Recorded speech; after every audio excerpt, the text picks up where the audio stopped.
In Jesus' name I pray. Amen. So, we talked about how I found out my stepfather wasn't my father. So, like I said, I grew up for 13 years not knowing my biological father. And like I told you, I don't blame my mom. But back then, yeah, I did. But I don't blame her because everyone has a reason for whatever it is that they do. So I found out through a friend, a neighbor, who I had a fight with, and she just said, in the fight, as we were fighting, that's why that man is not your father. That's why that man is not your father. And I'm like, you don't even know what you're talking about, you know. But anyway, so that's how I found out. And then another way, after that, I found out through my mom and my stepfather. He was very abusive to my mom.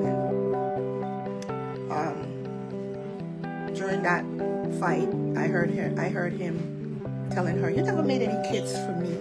You didn't make no children for me." And I'm like, well, if he didn't make any kids for you, then who am I? Of course, I asked my mom, and she denied it. She was like, "No, that's your father."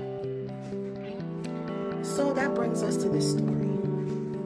That brings us to, and I call it my mother's love story of how I was conceived and how she got with my stepfather. So let's go back. She came to this country in the late 1960s. She came here, she stayed with her cousin, and her cousin happened to have the same name as her, Claudette, and they lived together. Yeah, Jillian, that was your mom. And they lived together for a long time. They shared an apartment, and I think my auntie Claudette was living with her husband, and my mom came and was stopping there with her, right? So as she was there, my auntie Desiree, who was still in Guyana, sent her husband. Her husband, came up here. So she called my mom and told my mom, "Listen, Winston is coming to America and he's coming to join the military." So my mom was like, "Okay." And she's like, "Well, he's going to need a place to stay when he comes." He came to the country. So my mom went to the airport. My aunt told them, my mom said yes, he could come and stay, whatever.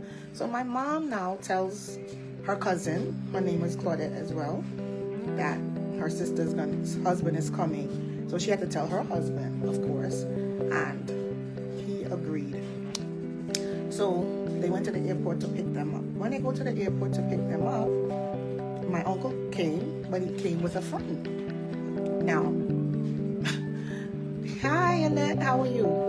Now, back in those days, you tell your husband, I don't know how big this, I think it was a 1-bedroom apartment, and you tell your husband that your cousin, sister's husband is coming. Now he brings a friend with him.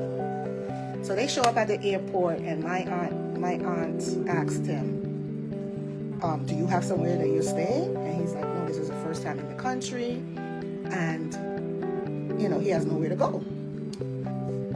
So they're like, "Oh my God!" So they come up with some hokey pokey story. Can't remember the hokey pokey story, but they didn't tell Auntie Claudette's husband the truth. So they took and that happened to be my dad. So the friend that my uncle came to this country with, and remember, they were coming to join the military. So they brought the guy, home. They brought them home. So that's the first encounter that my mom met my dad, my real father. So my mom and my dad now living he's stopping in the same apartment. So that's probably how they got cozy, they got to know each other, and they did the do, right? So my father now, he came to join the military. So his aim was to go into the military, and that's what he did. So he did what he had to do, and I think when he was about when he got accepted into the military and my uncle chickened out. He did not go anymore. And my dad still went. Whilst he's going to the military, my mother, I'm conceived already. I'm in my mother's stomach. So he's gone off. She finds out she's pregnant. But before he left, let me back up a little bit. He gave her his mother's address. His mother was living in Florida. And he gave his mother's address and phone number. And he said, I'm going to write my mother and I'm going to give my mother, where I'm going to be stationed and the information. And I'm going to tell my mother to give it to you whenever you call. So my mom, when she found out that she was pregnant with me, she said she started, she called after I was born and stuff. I don't remember if it was after or during the time that she was pregnant with me, but she called. And she called. And she said when she called and she spoke to the woman who was my grandmother, she said, oh, Errol didn't tell me anything like that. I can't give you his information and I'm not giving you no information. And she said she told her that she was pregnant with his child and she knows that he went into the military, and my grandmother hung up the phone. So she said she wrote a letter addressed to him, but she sent it to the mother's address that he gave. You understand? So when she opened it, it's going to be another letter to Errol now, right? So she said she sent several letters and she never got any response. So she went on with her life. So that's when she met my dad, my stepfather. Okay? So she went on with her life. Back in those days, she was living like, I don't know, Pacific Street and them streets and stuff like that. So she went on with her life. She met my stepfather. He came from Guyana. And she met him. But, okay, let me tell you this. My mom, when she came to this country, my mother was married before. My mother had 3 boys in Guyana. And her husband passed away in Guyana. Okay? Now that's another story. That is another story. And I'm going to backtrack on that story. What happened to her husband in Guyana. What she went through in Guyana. That's a whole different story. Okay? But I just wanted to let you know that part. So moving along. So the man okay, let me tell you this. And the man, after her husband died in Guyana, right? An older man liked her. He was a lawyer. And this older man is who gave her the money and set her up to come to this country to go to school. Right? So this man really liked her. So she came to this country now to go to school and, to make a life for her children and stuff like that. So the man that sent her to this country, right, sent someone else. Alexa says she's confused. I'm confused. Why didn't Dad go to Florida to his mom? Okay, he didn't go to Florida to his mom because in New York, there was, I don't know, at that time, there was some place they can go to get into the military. And it was happening in New York, not in Florida. You understand? So they had some kind of place that they were enlisting people to join the military. And back in those days, they used to give you your citizenship and, you get straight through the military. So he knew that. So that's what he did. And the military didn't know that my father was in the military, in Guyana. So because my father was already trained and he lied, and he moved up quick in rank in the military here. But moving along. So, where was I? I was saying that, where was I again? Lord help me. My grandmother wasn't taking my mother's calls or no letters was being answered or anything like that. I said my mom went on with her life, right? So Remember, the lawyer is who sent my mom to this country. So the lawyer also, his somebody, a family to the lawyer came up. He sent this person to like watchman my mother, you know, to make sure she don't get nobody or anything like that. And the person he sent to watchman my mother is who my mother ended up with, which was my stepfather. Okay? What I was told was my stepfather was, you know, was there at my birth, you know. As you know, he met my mother pregnant. He took my mom. They lived good. And what I remember of my stepfather wasn't all bad as when I was little in the beginning, right? My mom, she worked hard. She had several jobs. My mother bought a house. She used to have a house on Church and 40th Street, 40, next to the convent. And so we lived. I had my own room. I don't know about growing, like living in an apartment building or anything like that. And we lived good. I mean, they used to have parties, they used to cook. And I guess drinking alcohol, leaded to experimenting with drugs. And being, you know, he started taking drugs and whatever. And he was very, very, very abusive. So growing up, that's what I remember. I remember him being so abusive to my mom. I grew up seeing him, you know, choking my mother.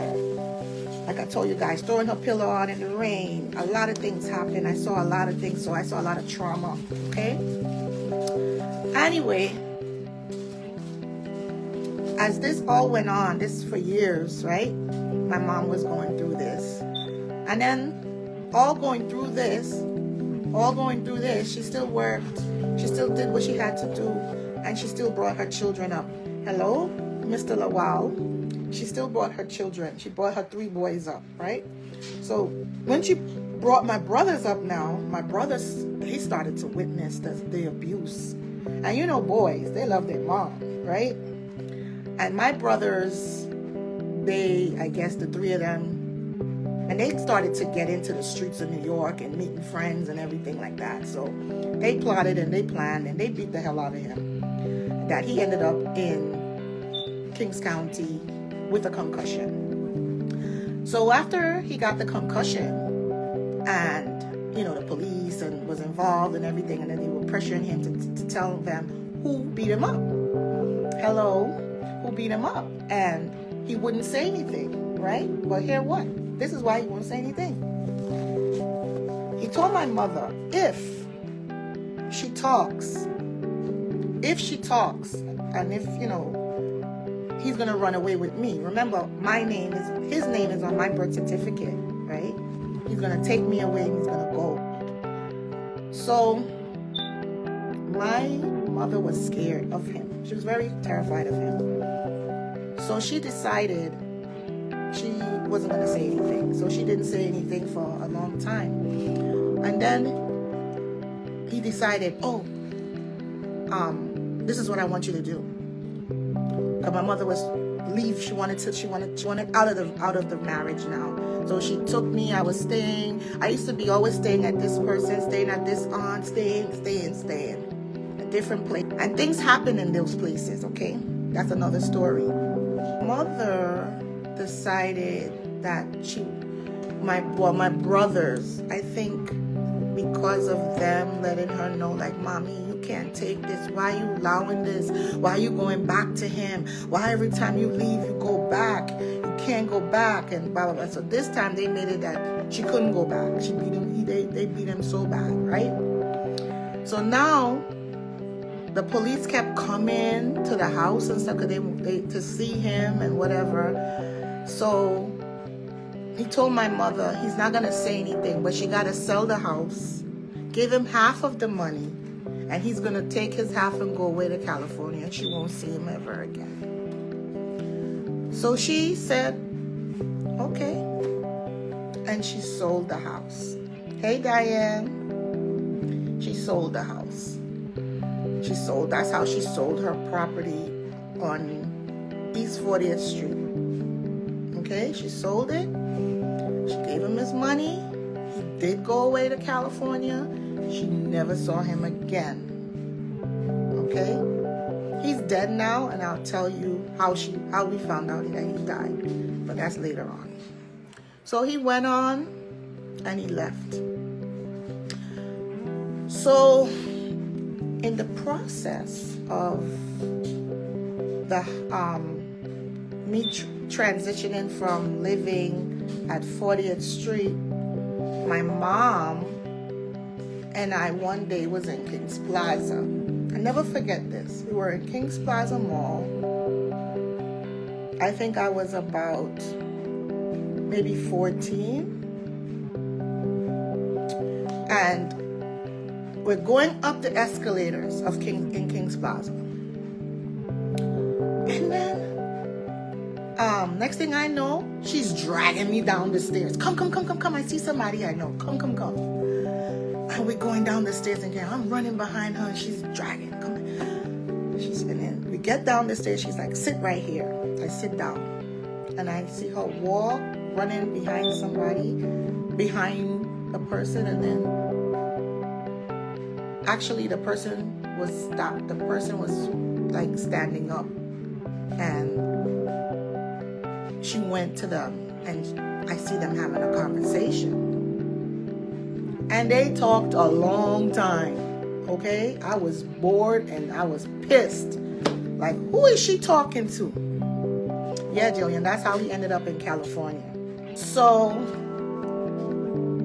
after they talked for so long, then I noticed a woman walking behind him, and then I see my mother and him, like he put something in her hand and she walked away. She came back to me. Hello, don't you think that was a moment to say, Rhonda, let me sit you down and maybe tell me, that was your dad? I'm like, Mommy, who was that? She's like, oh, an old friend. I'm like, okay. I'm like, you was talking to him for a long time. She was like, yeah. And she had such a glow on her face. She looked happy to see him. All right. But I never forget that day. So as life goes on now, so we moved. We lived down Newkirk in Brooklyn, over there by Nostrand, Newkirk, between Newkirk and Victor, over there, Vanderveer. We lived over there for a while. And that's when my dad, my real father now, well, in the midst of me living there, I was staying at my Auntie Jean's house, between Auntie Jean and Aunt Desiree, right? And Auntie Jean used to live on Kingston, so me and my cousin Simone was very tight at that time. So I used to be over there more, a lot. And I remember one day I was over by Auntie Jean's house. It was in the summer. I'll never forget. And my mother called me and she said, get dressed. I'm coming to take you out with a friend and to tell you something, to explain some things to you. I said, okay. She said, dress nicely. I'm like, okay. So I get dressed and she says, I'm going to be there in like 10 minutes. I'm like, that's quick. So anyway, I get dressed, I fix my hair, whatever looking nice was, I just put on something. And I remember she called the phone and she said she's downstairs. And back then the cell phones was big. And I went downstairs. When I went downstairs, my mother was standing outside of the car, and this man was in this blue station wagon. And I was like, I didn't expect anybody, but I was like, hi, and hello, and he was like, hi, and then he came out the car, and he opened the back seat, and he goes, have a seat. I looked at my mother, I said, we going somewhere? And she was like, we're just gonna talk for a little bit. So I go in the back seat, and my mother's in the front seat. They both go in the front of the car, and they both turn to the back of the seat of the car. And they're both looking at me, and I'm like, okay, what's happening here? So my mother says to me, remember when you asked me or no, you remember when you told me what Tessa told you, and you remember what you said you heard? And I was like, yeah. And she goes, I'm sorry, but I lied. This is your real father. I'm staring at this man like, okay. I mean, like, what do y'all want me to say, right? So I'm just looking, he's looking, and he asked me, I don't remember. I think he asked me how I feel about what I heard. And I'm like, I don't know what to say, you know? But yeah, that was the moment that I met my biological father. Good afternoon, Simone. So, how did I feel? 14 years old, finding out that the man you thought for like your whole childhood wasn't your father. At one point at the beginning, before I met my father, the man that I thought was my father, he was abusive, right? So a part of me was happy that he wasn't my father, because I cut out some of the stories, because some of the fights after I found out that he wasn't my father, whenever he put his hand on my mom, I would jump in. Because I was a fighter. And I think that's what made me be the woman that I am today. Because in relationships, I was very domineering. I was very nobody's not going to put their hands on me. Before you put your hand on me, I'm going to put my hands on you, or I'm leaving. I would end the relationship, because if once I see it, I'm out. But was that good? I had to get therapy for a long time. And I thought, and I couldn't believe that all those years so my father's story now, to me, his side of the story, was that he never knew about me. But he said that my uncle Winston, which was his friend, told him, I think the child that Claudette have, her name is Rhonda, that it could be your daughter. So he said, he was curious. He wanted to know, like, do I have a daughter out there? And he said that he had no way of finding my mother or knowing where she was or anything like that. So anyway, my father came out the military. His first job he landed was working for transit, right? But then he said he was doing like side jobs, because my father was an electrician by trade, and then that's what he did in the military as well, right? Electrical work and stuff like that on the machineries and stuff. But so he had some side jobs back in the olden days, and he said that he worked for this Jewish man that owned a couple apartment buildings all over Brooklyn. So he said one day he went to this apartment building. The man called him and said, Bob, the bells is not working, and I need you to go check out the bells at apartment so on Pacific Street somewhere. So my father said he went to the apartment and he was ringing, testing the bells. And when he was testing the bells, he said, people would look out. And he said he rang the bell and he looked up. Somebody said, who is that? And he said he looked up and he saw my mother. He said, and she saw him. And their both eyes made four, and she closed the window down. And he said, wait a minute, am I dreaming? I just saw Claudette. Never forget that face. So he said he started ringing all the bells again, ringing the bells, And he said somebody buzzed him in, and he went into the building.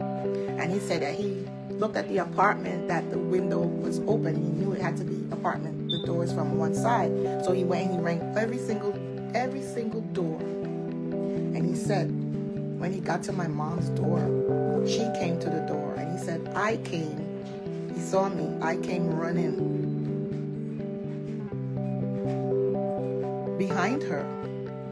But at the time, she was living with my stepfather, right? So he said I had to be about 3 years old.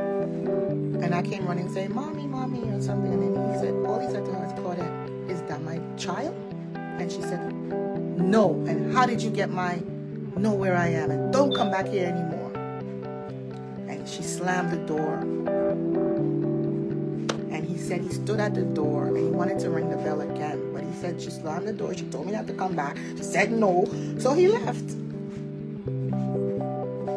And he said, but it always bothered him because he never knew the real story. He never knew, until King's Plaza, when they met up in King's Plaza.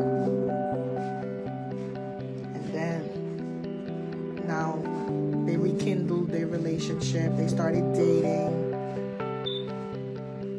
And mind you guys, before she decided to bring him for me to meet him, she was dating him.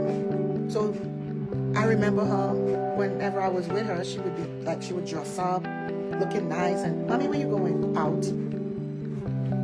I'm like, okay. But all the time she was dating him. Anyway, so after that, after I met him, after the introduction, so-called introduction, let's say a month later, he moves in. We all living together now. And he moves her out of the house. It was a house, but we were renting, right? To another in Canarsie. That's how we came to Canarsie, and that's how we met you, Diane. We rented from Mr. Russell and Diane on 105th Street. That's how we ended up there. So he moved her out of there and brought her to Canarsie, and we were renting there. And from renting, they bought the house. And yeah, so my mom and my dad, they lived together. Oh, let me tell you this. Whilst he was dating my mother, do you think he was single? No, he was not single. He was a married man, cheating on his wife. Yes. But all those years, my mom still loved my father. She loved that man. She loved the ground he walked on. My mother catered to my father. My mother was a woman that took care of her man. I mean, she would cook the good food, bring it on a tray, set the table, all nice. So that's where I learned how to, I know how to cook and certain things, but I wasn't the type at the time to do. My mother was a very classy woman, She knew how to dress, she knew, how to keep a house. She used to say to me, "I don't know where I get you from," because I wouldn't do things her way. When we was by near the Vanderveer, that's the reason he moved us out of there. His wife found out where we were living, and she used to come to the house, and threaten my mother and all kinds of stuff. And one time she came there, and she left something at the door. Stupid me, go to the door, pick up the thing, and that's when I get sick. Do you guys remember me ever being in the hospital? Nobody knew what was wrong with me. Yeah. My mother had some good, she had a real nice life with my biological father. They traveled. My biological father was very generous. He would take the whole family out and pay for everybody. I'm talking 20 people. And he would pay for everyone. He would give money like it was nothing to anyone. My family members, take us all to Atlantic City to, spend. We used to have big Thanksgiving dinners, and my mother loved entertaining, and my father was such a giver, right? But at the end of it, end of it all, because now he's passed away. They both are. But my father, I was, for the type of person that he was, the way how things happened when he died, I was very surprised, because my father, now let's talk about this. Although they got back together, this love story, look at how that happened, right? They met, they did hanky-panky, they conceived me, he went away to the military, she went on with his life. She said she didn't want to bother him anymore because he was away, and she felt like he started a whole life, and she went on with her life. My grandmother, I have to tell you all this. So after they started, living together and having a beautiful life, and they traveling and everything, my mother went to Florida, met the mom, blah, blah, blah, blah, blah. I went to Florida, met his family, everything, right? Why, when my grandmother died, and they were searching, and when somebody died, you're going through all this stuff. Why my mother find and my father find all the letters that my mother wrote to my father? My grandmother still had every letter. See, my father said I'm in the living room reading letters that he should have read since in 1970 something. I was like, what? And I'm reading the letter my mother wrote to my father, even pictures she sent of herself. And he never got the letter, because my grandmother wanted him to marry the woman he promised he would marry, which is the woman he married. So that's what my grandmother did. And people say I look like her in the Bob family. That I look just like her. I know that alopecia, the hair loss thing, is from them. But anyhow, I remember the day when my mom and my dad found those letters, and my mother was reading and my father was reading, and they were like, and my mother was like, so it's true, you didn't get the letter, and oh my God, Errol, I'm sorry, I thought you would. That's this. So I'm getting the story, and I'm like, oh wow. So I felt they were destined to be together. But my father,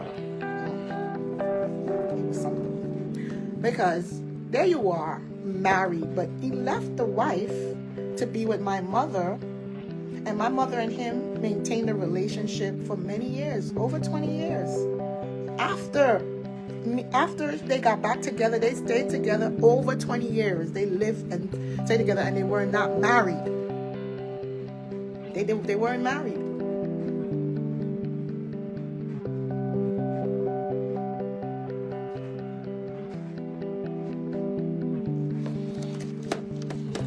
We're not married. So now, after all of that drama, you think they would live happily ever after and stay together? No.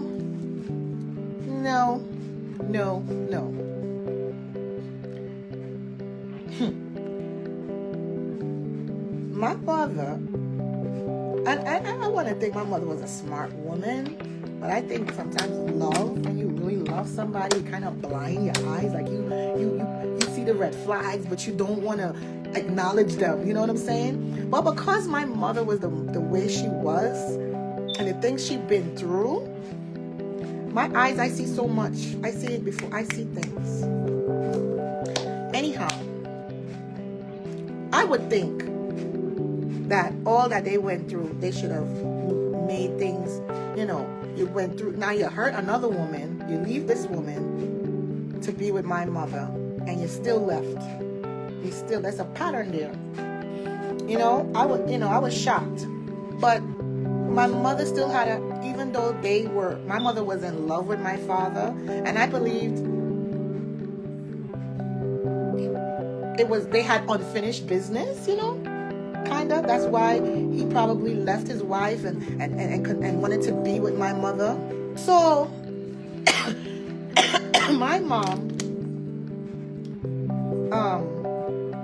was working at the time too. She was working at Merrill Lynch. And my father, when he came into my mother's life, he stopped her from working. He told her, you don't have to work. I'll take care of all the bills.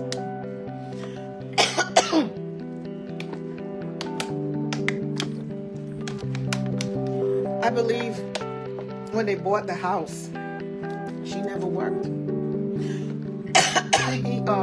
Sorry, excuse me. He stopped her from working. She wasn't working anymore. And that's when I came up with the idea of opening up a daycare in the home. And that's how, she was working from in the house. She was making, like that. But I had a job outside and we started a daycare. But he stopped her from working for a reason. And I believe the reason is control. Even though my father never cursed at my mother, I never heard my father use a bad word to my mother. My father never yelled at my mother. The abuse that I saw growing up from my stepfather, I never saw it from my mother. But emotionally, cheating, because he did it. And I'm going to tell you guys, this is 4:55. So next week, I'm going to tell you the story, the remaining story of how my father and my mom separated. My biological father and my biological mom. Hello, Erin Small. Yes, I'll tell you the story. But I'll give you a little glimpse. Okay? A man, my mother always say a man will always be a man, right? A man will always be a man. He wanted to control. He wanted to control her, so he stopped her from working. So he's giving her money, right? To pay the bills, to take care of this, to do whatever she want to do, right? So she's no longer outside dressing up, going to work. So no man eyes ain't seeing her, right? But your ass is going out there every day working in ladies' houses, mind you, because he's an electrician. Okay? And I believe that's how he met the next woman he cheated on my mother with. And you'll never, ever believe where I caught my dad. I went away on vacation with a girls' trip. Never forget, I was 30 years old at the time. And I went to Jamaica for the first time. And I said, hey, Cookie. I went to Jamaica for the first time. And I am on the bus, a tour bus, going to Dunn's River Fall, drinking up the rum punch on the bus, having a great time.